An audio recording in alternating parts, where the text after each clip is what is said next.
அம்மா சீரியல்ல சித்து செல்லம்மா கல்யாண நாள் அன்னைக்கு மேகா அவங்க அப்பா கூட சேர்ந்து ஐடி ஆளுங்களுக்கும் மாதர் சங்க ஆளுங்களுக்கும் ஃபோன் பண்ணி கல்யாணம் நடக்கிற கோயில் இடத்துக்கு வர சொல்றாங்க. எல்லாரும் கோயில் கிட்ட வந்ததும் மேகா அவங்க கிட்ட நடந்த விஷயத்தெல்லாம் எடுத்து சொல்லி இது ஏமாத்த பாக்குறாங்க, நீங்க தான் எனக்கு நியாயத்தை வாங்கி தரணும், கல்யாணம் நடக்கூடாம நீங்க தான் தடுக்கணும்னு சொல்லி கோயிலுக்குள்ள போக முயற்சி பண்றாங்க. மேகா பிரச்சனை பண்ண வந்திருக்கான்னு விஷயம் தெரிஞ்ச வாசுதேவன் உடனே இந்த விஷயத்த மகேந்திரன் கிட்ட சொல்லி இந்த சீக்கிரம் நடத்த சொல்றாரு. மகேந்திரனும் இந்த விஷயத்த தியாகராஜன் கிட்ட சொல்ல தியாகராஜனும் இந்த கல்யாணத்தை தடுக்க யார் வரா நானும் பாக்குறேன், நீ எப்படியாச்சும் மேகா உள்ள வராம பாத்துக்கோன்னு கோயிலுக்கு வெளியே போய் தடுக்க சொல்றாரு.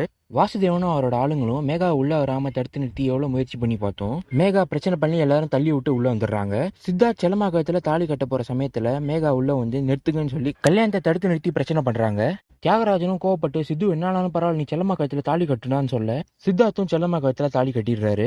இதை பார்த்து கோவமான மேகா நான் இவ்வளவு சொல்லி அவ கழுத்துல தாலி கட்டுறேன் நான் சும்மா விட மாட்டேன்னு மேடை ஏறி செல்லம்மா கழுத்துல இருக்கிற தாலியை அறுத்துடுறாங்க. கல்யாணத்துக்கு வந்தவங்களும் இதை பார்த்து அதிர்ச்சியா இருக்க வாசுதேவனும் கோவப்பட்டு வருஷமா நடக்க வேண்டிய கல்யாணத்தை இப்படி கலவர பூமியா மாத்திட்டி அடி, நீ நல்லா இருக்க மாட்டேன், இதுக்கெல்லாம் காரணம் அப்பதான்னு சரவணனை போட்டு அடிக்கிறாரு. சித்தார்த்தும் கோவத்தோட உச்சியில ஏ மேகா என் கல்யாணத்திலேயே வந்து பிரச்சனை பண்ற உன்னை சும்மா விட மாட்டேன்னு சொல்லி அடிக்கிறப்போ மாதர் சங்க ஆளுங்கெல்லாம் தடுத்து நிறுத்தி சார் மேகா மேல கை வைக்காதீங்க, இங்க நடக்கிறதா நாங்க வீடியோ எடுத்துட்டு இருக்கோம், முதல்ல மேகாக்கு ஒரு நியாயம் கிடைக்கட்டும் அதுக்கப்புறம் நீ உங்க கல்யாணத்தை நடத்திக்கோங்கன்னு சொல்றாங்க. சித்தார்த்தும் எங்க இதுக்கு நான் பொறுப்பே கிடையாதுங்க, இவ எங்கேயோ போய் இந்த மாதிரி ஆயிட்டு வந்தா அதுக்கு எப்படிங்க நான் பொறுப்பாவேன் அப்படின்னு சொல்ல அதுவும் கேட்காத மேகா அதெல்லாம் எனக்கு தெரியாது சித்து, என் கர்ப்பத்துக்கார நீ தான், ஒழுங்கு மரியாதை எனக்கு தாலி கட்டு, இந்த தாலி எனக்கு சேர வேண்டியதுதான் சொல்லி வேணும்னே பிரச்சனை பண்றாங்க.